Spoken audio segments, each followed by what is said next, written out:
எல்லோருக்கும் வணக்கம். நான் உங்கள் டாக்டர் பிள்ளை. இன்றைக்கி ஒரு சூப்பரான விஷயத்தோடய வந்திருக்கேன். என்னன்னு கேட்டிங்கன்னா, வெயிட் ரிடக்ஷனு, உடம்போட எடையை குறைக்கிறதுக்கு. யாருக்குன்னு பார்த்தீங்கன்னா, நீங்கள் 30 வயசு தாண்டிய ஆளாக இருந்தால், ஆணாக இருந்தாலும் பெண்ணாக இருந்தாலும் பார்த்தீங்கன்னா, இந்த டயட் சார்ட்டு உங்களுக்கு உதவும். இதை நீங்கள் ஈஸியாக ஃபாலோ பண்ணலாம். இதனால் என்ன பெனிஃபிட் பார்த்தீங்கன்னா, உங்கள் உடம்போட எடை ரொம்ப போடாமல் சீராக மெயின்டைன் பண்ண முடியும். உடம்பை நல்லா ஃபிட்டாக வச்சுக்க முடியும். அப்படிப்பட்ட ஒரு சூப்பரான டயட் சார்ட் தான் இது. காலையிலேருந்து நைட்டு வரைக்கும் என்னென்ன சாப்பிட்ணும், அதுவும் விலை மலிவான உணவு தாங்க. ரொம்ப ஈஸியாக கிடைக்கக்கூடிய உணவு தான். அப்படிப்பட்ட உணவுகளை வரிசையாக பார்த்துடலாம் வாங்க. உங்களுக்கு வயசு 30க்கு மேலா சுகர், பிபி ஏதாவது இருக்கா? இருந்தால் கமெண்ட் பாக்ஸில் போடுங்க, நான் உங்களுக்கு ஆன்சர் பண்ணுறேன். காலையில் பார்த்தீங்கன்னா எந்திரிச்சோன்னா நம்ம டீ காஃபி தான் குடிப்போம் இல்லையா? இந்த டயட் சார்ட்டில் பார்த்தீங்கன்னா உங்களுக்கு கண்டிப்பாக டீ காஃபி குடிக்கணும்னா குடிங்க, பிரச்சனை கிடையாது. ஆனால் சுகர் மட்டும் சேர்க்காதீங்க, வெள்ளை சக்கரை. அதுக்கு பதிலாக நாட்டு சக்கரை சேர்த்துக்கலாம், இல்லைனா சுகர் ஃப்ரீ அந்த மாதிரி சேர்த்துக்கலாம். ஆனால் நான் உங்களுக்கு ரெக்கமெண்ட் பண்ணுறது என்னென்னு பார்த்தீங்கன்னா, க்ரீன் டீ, இல்லை அப்படின்னா சுகரே போடாமல் பிளாக் காஃபி. அடுத்ததாக பிரேக்ஃபாஸ்ட்டு வெரி சிம்பிளுங்க. வழக்கமாக நம்ம இட்லி சாப்பிடுவோம், தோசை சாப்பிடுவோம் இல்லையா? இட்லி எத்தனை சாப்பிடுவோம்? 4, 5 சாப்பிடக்கூடிய ஆளாக இருந்தால் ஒரு 2 கட் பண்ணிடுங்க. ஒரு 3 இட்லி அப்படி சாப்பிடுங்க. கூட சாம்பார் ஊற்றுவோம் இல்லையா? சாம்பாரில் உள்ள காயை நிறைய சாப்பிடுங்க. ஏன்னா வயிறு நிறையணும், ரொம்ப முக்கியம் இல்லையா? இல்லை நீங்கள் தோசை பிரியராக இருந்தால் கோதுமை தோசை, ராகி தோசை இதெல்லாம் சாப்பிட்றது ஒயிட் தோசையை விட நல்லது. வாரத்துக்கு ஒரு நாள் கோதுமை தோசை, ஒரு நாள் ராகி தோசை, ஒரு நாள் வேணால் நல்ல தோசை அது கூட சாப்பிட்டுக்கலாம். ஆனால் ஆயில் ரொம்ப விட்டு நீங்கள் தோசை சுடக்கூடாது.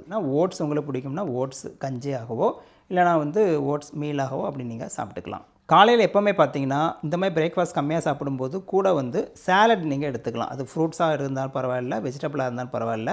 அப்படி சாப்பிட்டீங்கன்னா வயிறு ஃபுல்லாக உங்களுக்கு நிறைஞ்சிரும். அடுத்தது பார்த்தீங்கன்னா ஒரு 11, 12 வாக்கில் கண்டிப்பாக பசிக்கும். அப்போ நீங்கள் என்ன சாப்பிட்லாம்? நட்ஸ் அண்ட் சீட்ஸ் இருக்குது இல்லையா? பாதாம் ஆகட்டும், பிஸ்தாவாகட்டும், வால்நட் ஆகட்டும், இதை ஒரு 4, 5 அப்படி நீங்கள் சாப்பிட்டுக்கலாம். இல்லை டீ ஏதாவது கொஞ்சம் குடிக்கணும் அப்படின்னு தோணுச்சு, டீ ப்ரேயராக இருந்தீங்கன்னா கொஞ்சமாக ஒரு க்ரீன் டீ, இல்லைனா சுகர் இல்லாத டீ அப்படி நீங்கள் குடிச்சிக்கலாம். அடுத்ததாக லஞ்சு 2 ஆப்ஷன் சொல்கிறேங்க. ஒன்று வெஜ்ஜு, இன்னொன்று நான்வெஜ்ஜு. நான்வெஜ்ஜுன்னு பார்த்தீங்கன்னா க்ரில் பண்ண சிக்கனோ ஃபிஷ்ஷோ இருக்கு இல்லையா? அது ஒரு ஆப்ஷன். அதை நீங்கள் சாப்பிட்டீங்கன்னா அது கூட ஒரு 2 சப்பாத்தியோ இல்லைனா கொஞ்சம் ப்ரௌன் ரைஸோ அப்படி நீங்கள் சாப்பிட்டுக்கலாம்.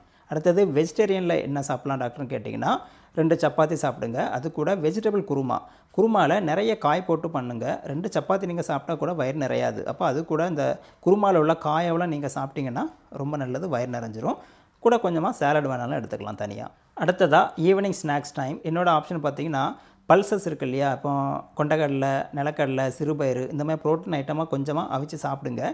இது கூட பார்த்திங்கன்னா ஒரு சின்னதாக ஒரு க்ரீன் டீயோ இல்லைனா சுகர் இல்லாத பிளாக் காஃபியோ நீங்கள் குடிச்சிக்கலாம். அப்புறமா நைட்டு டின்னர், இது தாங்க ரொம்ப முக்கியம்.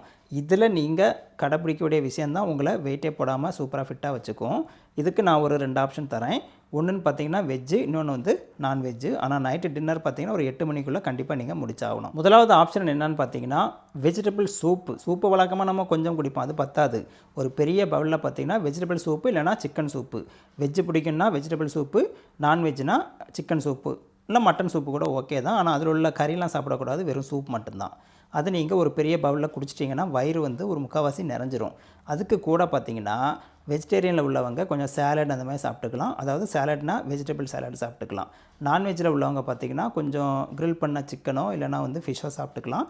காமனாக பார்த்திங்கன்னா சப்பாத்தி, ஒரு சப்பாத்தி இல்லை 2 சப்பாத்தி சாப்பிட்டுக்கலாம். இது நைட்டு டின்னருக்கு. அடுத்ததாக பெட் டைம் இருக்குது இல்லையா? நைட்டு ஒரு 10, 11 மணிக்குள்ளே தூங்க பாருங்கள். டின்னர் சாப்பிட்டு ஒரு 1.5 மணி நேரம் 2 மணி நேரம் கேப்பில் பார்த்தீங்கன்னா கொஞ்சமாக ஒரு பட்டர் மில்க் இருக்க மோர், சளி தொந்தரவு இருந்தால் அது வேண்டாம். இல்லாதவங்க மோர் இல்லை தயிர் கொஞ்சம் சாப்பிட்டுக்கலாம். மற்றவங்க பார்த்திங்கன்னா ஒரு இளஞ்சூட்டு பாலில் கொஞ்சம் மஞ்சப்பொடி கலந்து மஞ்சப்பால் இருக்கு இல்லையா? எல்லோ மில்க், அது கூட குடிச்சிட்டு அப்படி படுத்தரலாம். ஒரு 11 மணிக்குள்ளே எப்படியும் படுத்தாகணும். ஜங்க் ஃபுட்லாம் அவாய்ட் பண்ணுங்கள். ஏன்னா அந்த டயட் சார்ட்டில் இல்லை ஜங்க் ஃபுட்லாம். அப்புறம் தண்ணி நிறைய குடிக்கணும் இல்லையா? கொஞ்சம் உடற்பயிற்சி பண்ணுங்கள், உடம்பு ஃபிட்டாக வச்சுக்கலாம். இதெல்லாம் ஃபாலோ பண்ணிட்டு வரும்போது 30 வயசு மேலே உள்ளவங்களுக்கு சுகரோ, பிபியோ, கொலஸ்ட்ராலோ எந்த தொந்தரவும் இல்லை, அவங்க லைஃப் லாங்காக நல்லபடியாக வாழ முடியும். இது முக்கியமான விஷயம் தானே. ஃப்ரெண்ட்ஸு, ஃபேமிலி மெம்பர் எல்லாருக்கும் ஷேர் பண்ணுங்கள். உங்களுடைய எண்ணங்களை கமெண்ட் பாக்ஸில் போடுங்க. வழக்கம் போல் லைக் பண்ணுங்கள், சப்ஸ்கிரைப் பண்ணுங்கள். மீண்டும் அடுத்த வீடியோவில் சந்திக்கலாமா? நன்றி, வணக்கம்.